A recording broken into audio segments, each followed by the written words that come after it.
मैं क्लास 10 का मैथ पढ़ा रहा था, चैप्टर नंबर 7 और चैप्टर नंबर 7 का प्रश्नावली 7.1। तो प्रश्नावली 7.1 का मैंने टोटल 4 प्रश्न कंप्लीट करा दिया है। चलिए देखते हैं क्वेश्चन नंबर 5।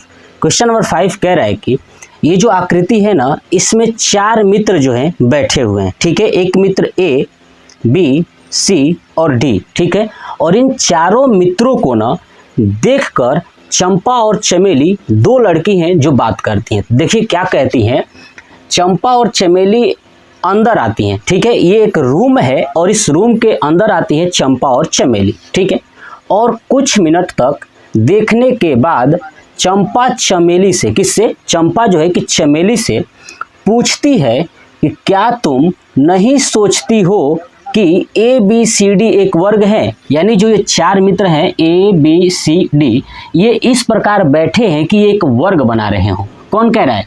चंपा कह रही है चमेली से कि तुम नहीं सोचती हो। ठीक है, अब चमेली जो है कि इस बात से सहमत ही नहीं है। चमेली इस बात से नकार देती है कि नहीं, ये ए बी सी डी वर्ग नहीं है। ठीक है, तो हम दूरी सूत्र का प्रयोग करके बताना है कि क्या ये कौन सही है, चंपा सही है कि चमेली सही है। इसका मतलब ये हुआ कि अगर मैं यहाँ से एक लाइन खींच दूँ, ऐसे यहाँ से लाइन ऐसे खींच दूँ और ये एक ऐसे खींच दूँ, ठीक है, ये वाला ऐसे खींच दूँ, तो क्या बनना चाहिए? एक वर्ग बनना चाहिए। अगर वर्ग बनेगा, ठीक है, तो चंपा सही है और नहीं बनेगा तो चमेली सही है। तो सबसे पहले जानते हैं कि वर्ग का गुण क्या होता है। देखिए, वर्ग की खासियत यही होती है कि उसकी सभी भुजाओं, है ना, सभी भुजाएं होती है ना, वो बराबर होती है ना।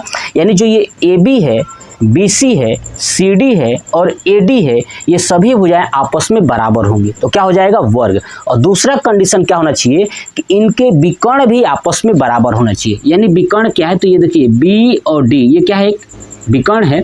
ऐसे यहाँ पे ए और सी, ये भी क्या है? विकर्ण है। अगर किसी चतुर्भुज के सभी भुजाएं और उसके विकर्ण आपस में बराबर होंगे तो कहिएगा कि वो वर्ग है। तो हम लोग यही अब निकालेंगे, है ना। सभी पहले भुजाएं निकालेंगे कि क्या भुजाएं बराबर हैं। अगर भुजाएं बराबर हैं, उसके बाद निकालेंगे कि इनके विकर्ण भी बराबर है कि नहीं है। अगर विकर्ण बराबर नहीं होंगे तो कहूँगा कि ये जो है कि वर्ग नहीं है, ये क्या है? समचतुर्भुज है। क्या है? समचतुर्भुज। लेकिन अगर विकर्ण भी बराबर हो जाएंगे भुजाओं के साथ साथ तो कहूँगा कि ये वर्ग है। तो चलिए अब देखते हैं। ठीक है, लिखूंगा 2 मित्र ए और बी, है ना, ए तथा बी के बीच दूरी। ठीक है, जो 2 मित्र है ए और बी, है ना, इनके बीच की दूरी। लेकिन हमको एक चीज जानना है कि जो दूरी का सूत्र होता है ना, ठीक है, ए बी बराबर, नोट करता हूं पहले सुनिएगा, ए बी बराबर रूट में x2 माइनस x1 का whole square plus y2 minus y1 का होल स्क्वायर। अब आपको यहाँ पे दिखाई ही नहीं दे रहा होगा कि कहाँ है ये मान। ठीक है, x1 कहाँ है, x2 कहाँ है, क्योंकि पीछे हम लोग ने देखा था। सुनिएगा ध्यान से, देखिए जो ये a है ना, ये x अक्ष है। नीचे वाला क्या है? ये x अक्ष है। ये वाला जो है कि x अक्ष है। ठीक है, और ये जो ऊपर वाला है ये है y अक्ष। क्या है ये? y अक्ष। तो देखिएगा, जो x अक्ष पे बिंदु होगा ना, वो x का मान होगा और जो y अक्ष पे होगा वो y का मान होगा। समझ में आ गया? चलिए अब देखिए, x अक्ष पे ये जो बिंदु ये a है, ये कहाँ पे है? 3 पे है। और y पर कितना है? तो 4 पर है। देख रहे हैं, 4 के सामने है, ये 3 के सामने है। इसका मतलब जो इसका बिंदु आएगा, है ना, कौन सा बिंदु हो जाएगा? तो 3,4। क्या हो गया? 3,4। ऐसे ही बी का देखिए, बी का देखेंगे तो 6 है, 6 के सामने और ये 7 है, तो इसका क्या हो जाएगा? 6,7। ठीक है, ऐसे ही आप देखिए सी का देखिए क्या होगा? सी देखिए कहाँ है? 9 पर है और 4 पर है, तो इसका मतलब 9 पहले होगा और 4 बाद में होगा, क्योंकि x वाला पहले लिखते हैं। चलिए ऐसे ही देखिए डी कहाँ है? तो 6 पर है और 1 पर है, तो क्या हो जाएगा इसका? 6 और 1, है ना। ये हमारा बिंदु इनका निकल चुका है। इस प्रश्न में यही जरूरी है, बिंदु निकालना। तो मैंने बिंदु निकालना सिखा दिया। चलिए अब इसको रफ कर दूं और यहाँ पे देखिएगा, समझिएगा। तो ए और बी के बीच का निकालना है ना, तो बताइए ये होगा x1 y1 x2 y2, ए और बी के बीच की दूरी। तो चलिए देखता हूँ, रूट लगाता हूँ। x2 कितना है? तो देखिए 6, कितना है? 6 माइनस x1 कितना है आपका 3 है और इसका हो जाएगा स्क्वायर प्लस y2 कितना है, y2 है 7, कितना है 7 माइनस y1 है आपका 4, इसका हो जाएगा स्क्वायर। अब इसको देखेंगे 6 माइनस 3 कितना हो जाएगा, तो 3 का स्क्वायर प्लस 7 माइनस 4 कितना हो जाएगा 3, इसका हो जाएगा स्क्वायर, यानी ये हो जाएगा 3 का स्क्वायर 9 प्लस 3 का स्क्वायर 9, इसको करेंगे तो हो जाएगा रूट में 18, क्या हो जाएगा रूट में 18, और रूट में 18 को बाहर निकालेंगे तो हो जाएगा 3√2, कितना हो जाएगा 3√2, यानी ए बी के बीच की दूरी कितना आ गया 3√2। ऐसे ही जो दूसरा 2 मित्र और लेंगे बी और सी, किसके बीच में, तो लिखूंगा 2 मित्र बी तथा सी के बीच दूरी, ठीक है, तो लिखूंगा वही बी और सी, बी सी बराबर फार्मूला वही सेम फार्मूला यही x2 माइनस x1 का whole square plus y2 minus y1 का होल स्क्वायर, ठीक है। तो देखिए अब x2, अब देखिए b और c के बीच में निकालना है ना, तो अब ये x1 हो जाएगा, ये y1 और ये x2 और y2, ठीक है। तो देखिए x2 कितना है 9 और x1 कितना है आपका 6, देखिए x2 9 और ये है 6, ठीक है। तो लिखूंगा रूट में 9 माइनस 6 का स्क्वायर प्लस y2 कितना है आपका 4 और y1 कितना है 7, तो लिखूंगा 4 माइनस 7 का स्क्वायर, ठीक है। अब इसको करेंगे तो देखिए 9 में से 6 गया तो 3 का स्क्वायर प्लस 4 में से 7 घटाओगे तो क्या हो जाएगा -3 और -3 का स्क्वायर। अब आप इसको करोगे तो क्या आएगा, ये भी 3 का स्क्वायर करोगे तो 9 आएगा प्लस -3 का भी स्क्वायर करोगे तो 9 आएगा,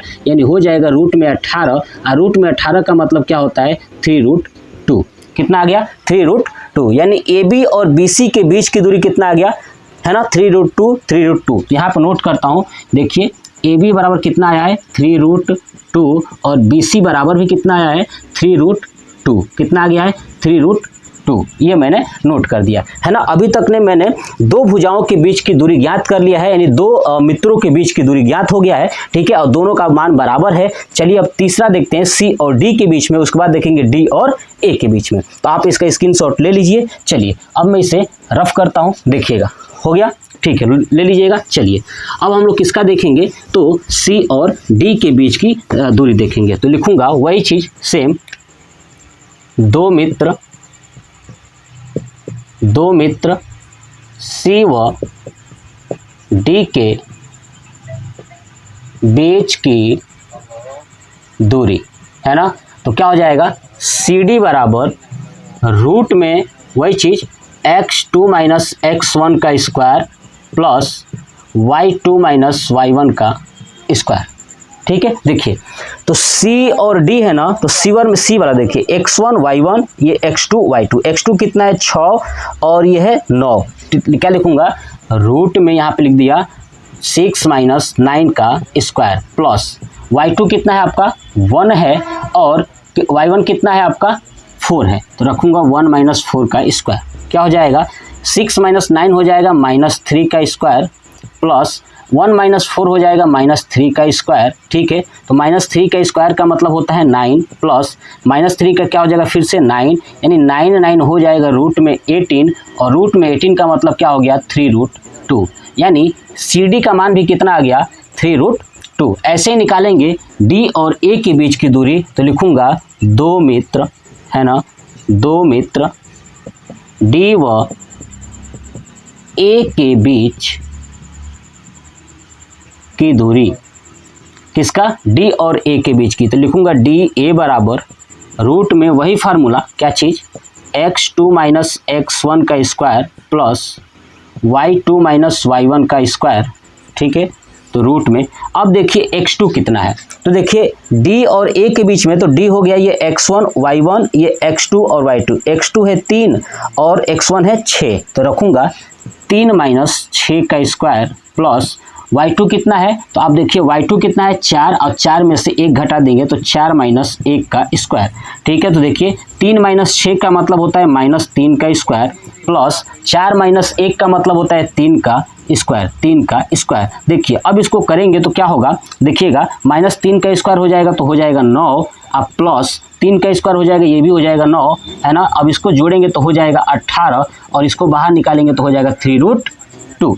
यानी सी डी और डी ए का भी कितना आ गया, सी डी बराबर भी कितना आ गया 3√2, और डी ए बराबर कितना आ गया 3√2। तो हमने क्या देखा कि चारों भुजाएं क्या हो रही हैं, बराबर हो रही हैं। चारों भुजाओं के बीच की दूरी क्या है, बराबर है। तो अगर मैं यहीं पे डायरेक्ट बोल दूं कि ये वर्ग है तो ये गलत हो जाएगा, क्योंकि समचतुर्भुज में भी चारों भुजाएं बराबर होती हैं।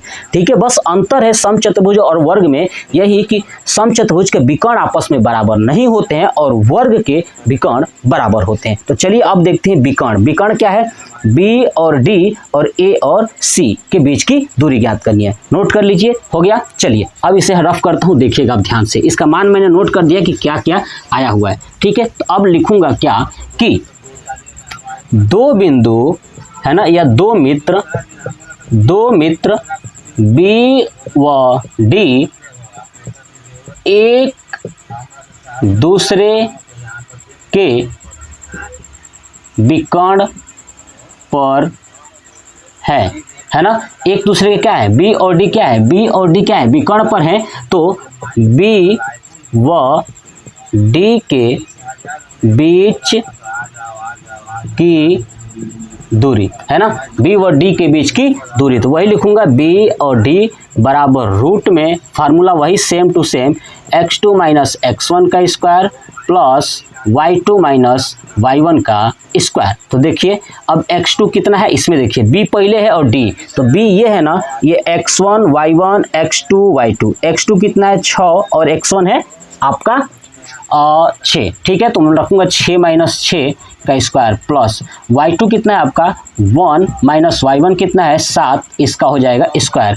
6 माइनस 6 का मतलब होता है 0 का स्क्वायर प्लस 1 माइनस 7 का मतलब होता है -6 और -6 का स्क्वायर। ठीक है, अब देखिए 0 का स्क्वायर 0 ही होगा, तो रूट में 0 प्लस -6 का हो जाएगा 36, और इसको करेंगे तो हो जाएगा रूट में 36, और इसको बाहर निकालेंगे तो हो जाएगा 6। कितना हो जाएगा 6। अब ऐसे ही लिखेंगे नीचे कि दो मित्र है ना, दो मित्र कौन कौन सा हो, ए और सी। ठीक है, तो ए व सी एक दूसरे के क्या है, विकर्ण पर है, लिख लीजिएगा। उसके बाद लिखूंगा ए व सी के बीच की दूरी है ना, तो लिखेंगे अब नीचे ए सी बराबर रूट में x2 माइनस x1 का square plus y2 minus y1 का स्क्वायर। ठीक है, देखिएगा अब देखिए ए और सी, ए पहले है ना, इसलिए ये ए का मान x1 या y1 और ये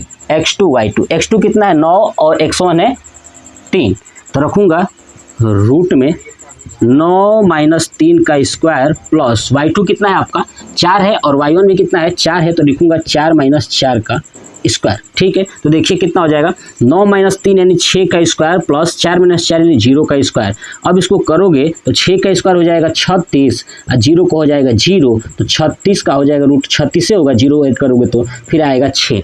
यानी विकर्ण बी डी और ए सी दोनों क्या है, बराबर है और सभी भुजाएं भी आपस में बराबर है। ठीक है, तो क्या कहेंगे कि अतः यह ए बी सी डी क्या है, एक वर्ग है। तो अब कैसे लिखोगे, लिखेंगे आगे, लिखिएगा कि चारों मित्र के बीच की दूरी है ना समान है तथा उनसे बनने वाले विकर्णों की दूरी भी समान है, अतः ए बी सी डी एक वर्ग है। ठीक है, ए बी सी डी क्या है, एक वर्ग है। ये बात कौन कह रहा था, चंपा कह रही थी। तो लिखेंगे अतः चंपा सही है। क्या है, चंपा सही है। अब आप इसका स्क्रीनशॉट ले लीजिए, जो मैंने बताया आप सेम उसको कॉपी पेस्ट कर दीजिएगा, नोट कर दीजिएगा। ये प्रश्न पूरा कंप्लीट हो गया। ठीक है, कैसा लगा आपको जरूर कमेंट बॉक्स में कमेंट करके बताइएगा। जय हिंद।